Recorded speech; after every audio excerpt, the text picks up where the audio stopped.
Be it the vibrant colors of a peacock or the metallic colors on a ladybug, each color has personality, and each personality has a color.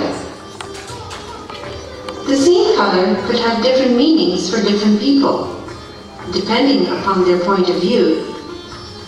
All these colors dictate our moods and emotions, and stimulate our intellect in different ways. Today, one may prefer one color, but tomorrow his preference could change to another.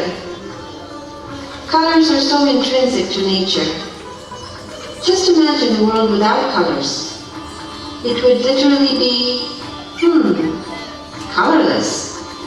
Or imagine the world with just one color. For example, just yellow everywhere.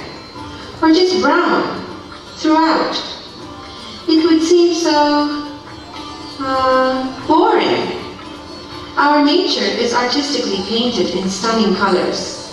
The more we explore, more of Mother Nature's secrets are revealed to us, and she speaks to us by way of colors. Everything in this universe is a perfect blend of colors, and they dance in unison, making our world a beautiful place in which to live.